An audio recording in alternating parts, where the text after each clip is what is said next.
In a world on the brink of change, where the promise of a brighter future hangs in the balance, emerges a beacon of hope that will reshape the very fabric of our existence.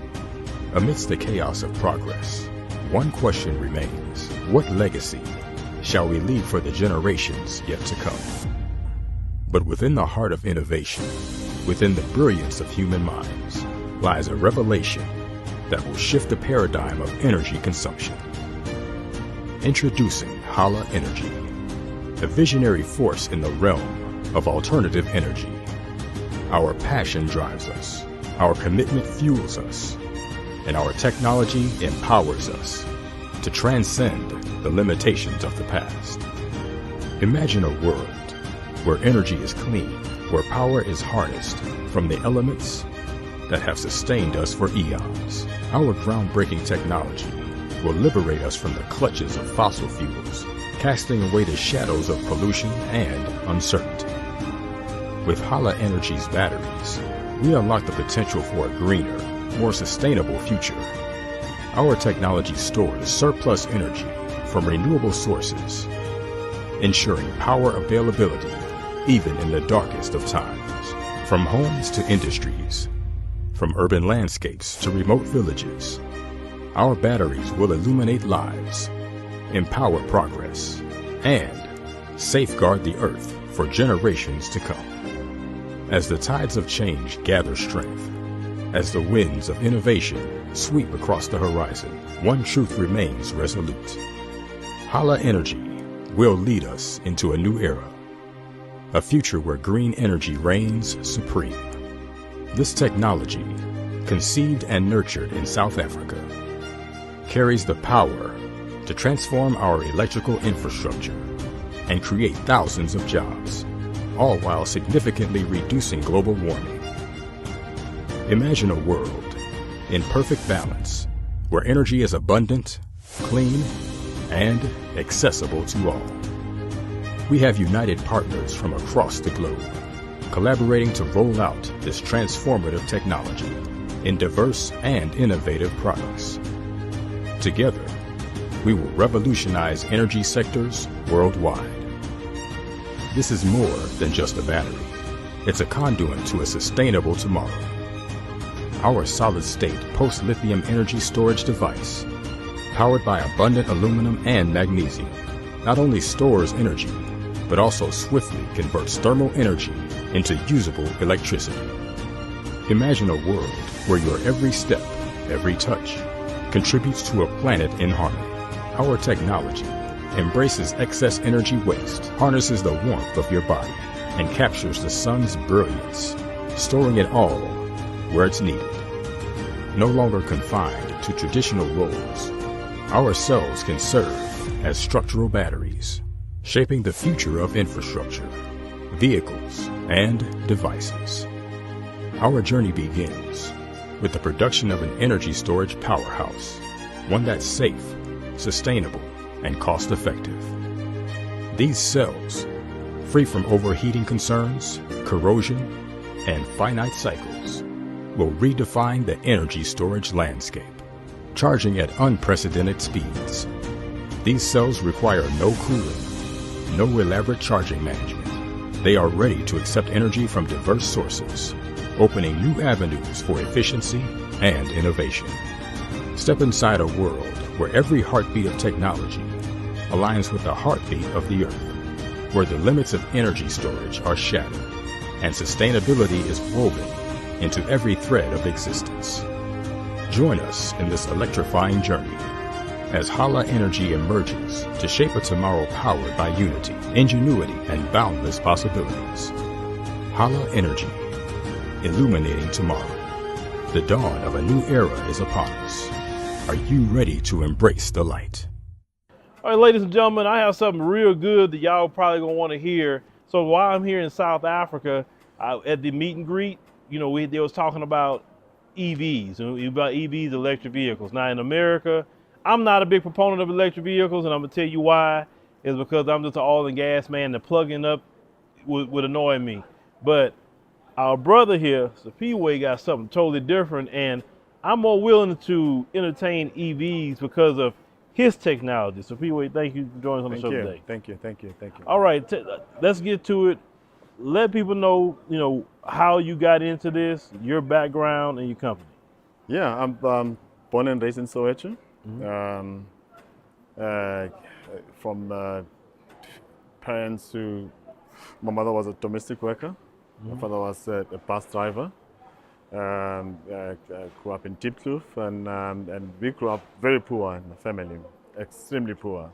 In fact, we never had a home until I was age 17. I remember, my business acumen started very young. I remember when I was young, at age 9, also I used to collect scraps. The scraps that you find in dumps. And I used to sell those, and provide for my family. And that taught me a lot, to be a responsible person.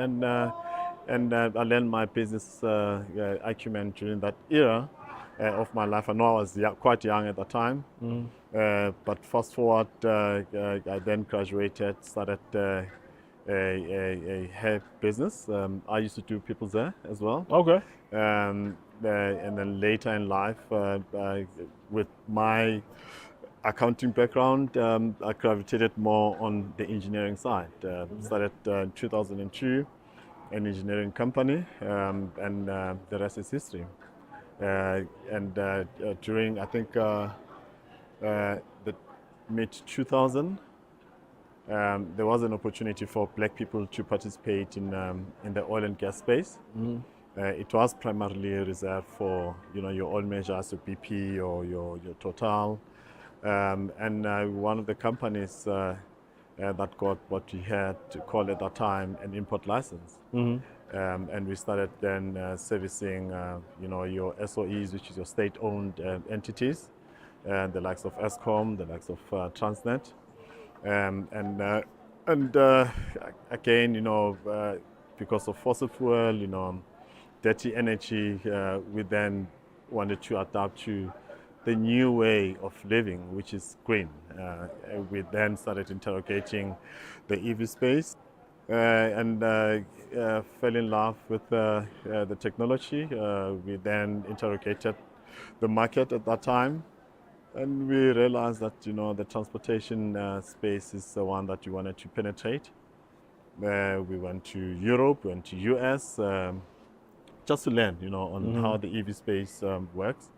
We learned a lot about what Elon started a while back, and in fact in South Africa, there's a project that I started long before Elon, and it was called Jules.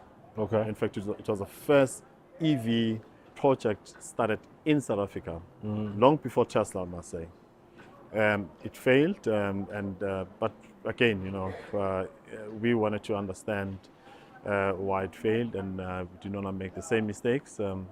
And our trips, I think, and finding out and learning about the space gave us an edge in continuing and with our R&D and the knowledge. In Europe, in one of the trips, we went to Croatia, to University of Zagreb. We forged partnership with them.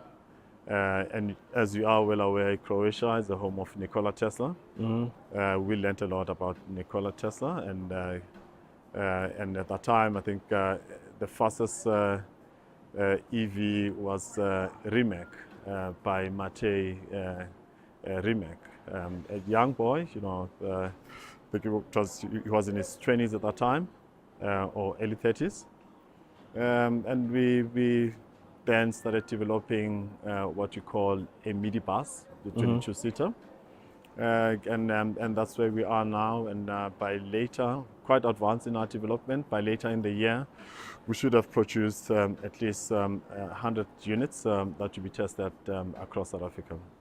Okay. But during that era, I need to mention this as well, because you cannot build an EV without developing your own battery. Right.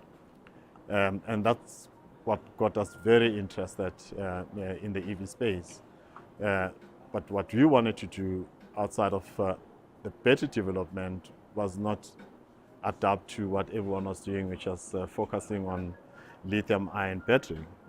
We then started a solid-state R&D, and where we are now, we are building prototypes for Australia, for America, and some parts of Middle East as well. Okay, so let me get to that point. Two things is very important. Yeah. So tell people, like, with the EV that you're about to put out, not only can you plug it in, but as they driving, as you can correct me if I'm wrong, it's self-charging itself through solar energy, correct? That's correct. So explain that concept, because in America, all the EVs are plug-in, right? So explain that to me.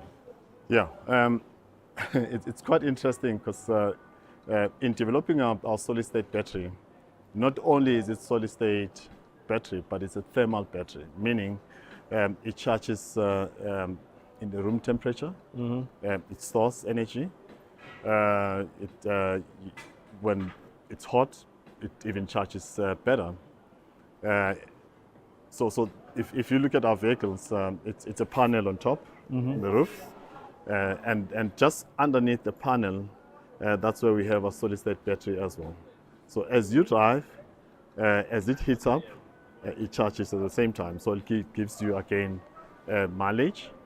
It takes away the range anxiety, and it doesn't develop heat like what you find in lithium-ion batteries. Right. So it's a technology that's far ahead of its time, first of its kind in the space. And look, we pride ourselves as a South African entity.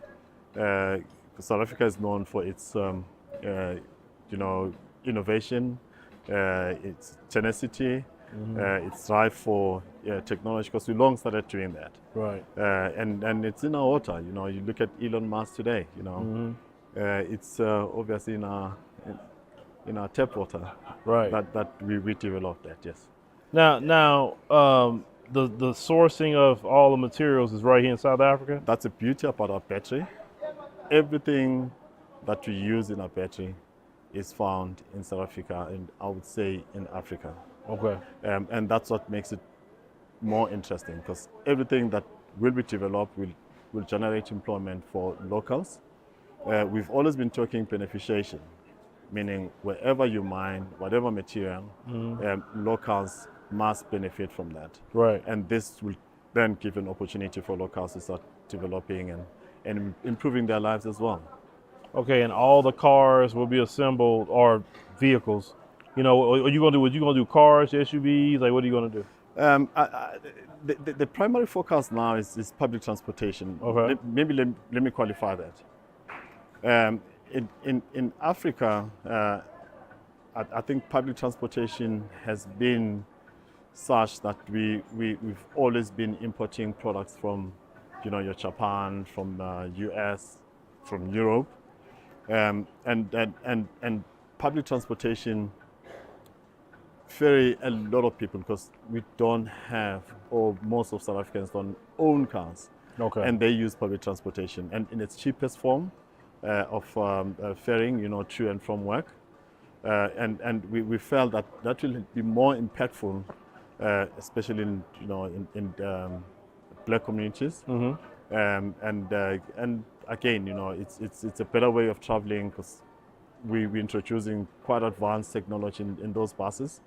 And not only will you have a bus, because with taxi owners, I think the biggest benefit for them is that out of what they're spending now to filling up the tank, vis-a-vis our buses, it will be a fraction. And the money will go back to, obviously, their pockets, and be able to, again, feed their families and invest that money somewhere else. So public transportation, it is crucial for us, and that's what we want to start focusing on. Okay. We will produce other vehicles or other range of vehicles in future, but the primary focus now is public transportation. Public transportation and taxis. And taxis. So you mentioned about, getting products to the U.S. Is that what you want to focus on still? Yes. Because there's a lot of American, trust me, the technology you're talking about, I'm willing to buy something like that, but the current EVs in America, no matter where they come from, I wouldn't buy it because I don't. The issue we have is it's not enough charging stations. Sure, you can charge at home, but a charging station as of right now, you plug it in, and then we talking about level 3 chargers, 1 hour. Personally, if I can't charge that thing within 5 minutes, I don't want it. But if you have the technology on your battery where you're driving and it's still charging, you don't have to literally be plugged in all the time. And where we live, let's see, where I live in Texas, Houston, it is extremely hot, right? A lot of sun. So something like that, you say works better in the heat, right? It feeds off heat. You will have more mileage from that. And if the battery is flat and you're charging from home, our battery will charge for less than a minute if you're using grid. I'm saying in a normal charging setup without the heat. It will use the grid and you charge for less than a minute. And once you charge, you then have unlimited. Wait. So you saying that if you plug in charge at home, your battery can charge in how much time? In less than a minute. In less than a minute, 100%. 100% less than a minute. Man, you put it's a solid state technology, which it doesn't have liquids. It's solid material, so it's a different type of chemistry. And China is testing it now. I think US, I think NASA as well is busy testing some of their solid state technology. But I would proudly say that South Africa is way ahead when it comes to solid state technology. Wow, but just now that would change the game. If you could put out an EV that not only solar charged, but then you plug it in and charge, like you say, in a minute at home, even at home, man, yeah. I think everybody would be trying to get those batteries, if anything else. Yeah, you know? yeah. Imagine having that type of a battery at home for your appliances, for whatever. It is a game changer. I say it's a game changer in the industry. And we pride ourselves as South African again, to be able to crack the code. Yeah. Well, y'all put a car out like that, or a car or something that's, 'cause I know y'all doing public transportation and taxis, but yeah, y'all got to get them cars developed. You're going to be doing that. I know at first, do what you got to do, but definitely, because I know a lot of Americans, because see, like where I live, Texas, one of the biggest states in the United States. And in Houston, you could drive 1 hour and you're still in Houston. That's how big it is. So all the time people spend on the road, they would, like I said, I'm willing to buy that kind of EV. Yeah. The current ones, I wouldn't waste my money. But that, I'm willing to buy. Definitely. We, in fact, as we get to the other range of vehicles that we're building, the first order will be delivered to you, especially on the pickup trucks. Okay, I'm looking, man. I definitely would love to have that. We have a nice design, which when we get to it, I'll show you after this. Okay. It doesn't look too shabby. Better than anything you've seen in the EV space on the pickup trucks. Yeah, because I know, like, this coming from Texas, trucks, big thing. Trucks, of course, the SUVs and your cars, but yeah, you're gonna be Texas for sure. The truck, if you got that. I'm telling you, y'all got to add, man, if y'all launch that. It's coming. Ooh, it's coming, Phil. It's coming. Just give us another 2 years on the pickup truck. Oh yeah. Take your time. I just want to see how the charging works when y'all have it. I got to see that. If it charges, you say in a minute, I have to see it, because that would change it. I know people in my family will be wanting to get one in. In fact, I brought the battery with me. I'm going to ask the guy now to get into my bag and maybe take it out. Okay. But it's something that we've been working on for quite some time. Okay. All right, man. Shoot. So for people that's now when could, I guess, governments is involved with trying to get orders now or whatever, or pre-development, because something like that, you mentioned public transportation, that means local governments, state governments, national governments, they could be want to get in on that. Yeah, Phil, to be quite honest, government hasn't woken up to what we've managed to achieve as a company. And that's the unfortunate part of it. I don't think they've realized what we have here. I think they will wake up at some point. But the beauty here is that out of all the countries that we visited, on the battery side, on the technology side, there is excitement. I mean, we're building prototypes for them now. I mean, the US, if you know Middle East, it's hot as, and once it started demonstrating on the capabilities of the battery, the excitement around that, and how they want that, to be produced in their countries, it just says, to us, charity begins at home. Right. Of course. Take care of home first. Yeah. It cannot that we go develop wherever, and we deprive our people from getting employment, and getting to learn and be part of the engineers that will take overseas for their PhDs. So okay. The unfortunate part is that the government is not working up to it. Okay. And we hope one day that they will. But we are going full steam in commercialization of the battery. So when are y'all having the first launch? I mean, like I guess a launch event or something like that. We had a soft launch on the EV 2-3 years ago, but we'll have a full launch hopefully before the end of the year. Okay. But that will be publicized, and we hope to invite you on. I'd definitely love to come see that. I'll definitely fly back to see that. We'll extend an invite to you. Oh yes, sir. Yes, sir. So tell the people, how they could, get to your website and check out, because you not only do that, but you do solar panels for the homes and all that too, the same technology as well on your site. We're not in the business of building solar panels. Okay. But what we're doing is from the same chemistry that we use for the car battery and the bulk storage. We use that on building the homes, meaning what we call it e-brick, meaning the houses of the future will be a battery, meaning your brick inside the brick will have a slurry, which will then build blocks, and that will be a battery. Oh wow! Meaning, for example, on a 3-bedroom apartment or a house, using say 5,000 bricks, you should be able to store 150 kilowatt hour of battery in your home, meaning you have power that will last you a week or two. In South Africa, you know that there's a challenge with load shedding. Load shedding, yes, sir. So you actually be exempted from that. So we're looking at building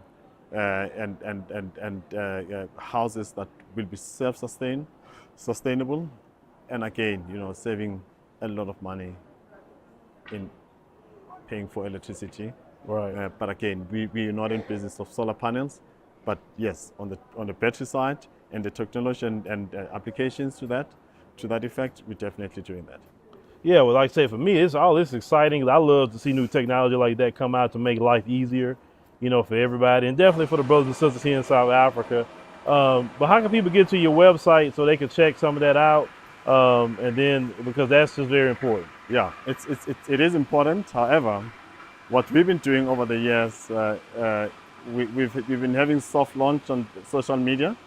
We have a YouTube presentation, obviously your Instagram as well. On our website, we should be launching that as we launch the products. Okay. We don't want to see them. You don't want to be alarmistic. Say less. I know exactly what you're saying. Say less. All right. So basically, it's like this. You hear what he's saying. The technology is coming, but he's smart. The saying you're not seeing it right now because nobody should be knowing exactly how you're doing everything. So I get it. I'm with you. Hala exists, though. Yeah. Hala exists. Yes, yeah. yes. So it's coming. It's coming. And definitely, like I said, when the full launch happened, yeah, definitely let us know. We want to come back to South Africa and be there, you know, because yeah, definitely. I know some family members of mine probably want to come to that launch as well, because especially a cousin of mine, because she bought some EVs and something like that. I know she probably like, where can I get mine at? Yeah, You know? yeah. So In fact, as we launch, we possibly be going IPO as well. okay, And I think that should be communicated in due course okay, as well. As all right. closer to the launch date. Okay. Well, brother, I thank you, like I said, for sharing that, you know, with us. And it's good to see that's happening right here on the continent and Yes, not sir. somewhere else. Yes, sir. And being, you know, innovators. So being Yes, innovators sir. is very important, and solving the problems yourself instead of depending on others to solve your problems. You know we how can that be goes. consumers of everything that we get overseas. That's right. It's about time that we feed the world on what Africa is all about, what we can produce as well. That's right. So, ladies and gentlemen, like I say, it's coming. So just hold off a little bit. It's coming, and maybe, you know, those of you who probably want to buy EV later once you get these EVs. So, brother, thank you very much for joining us on the show today, Thank you, and Phil. we greatly appreciate it. Thank you.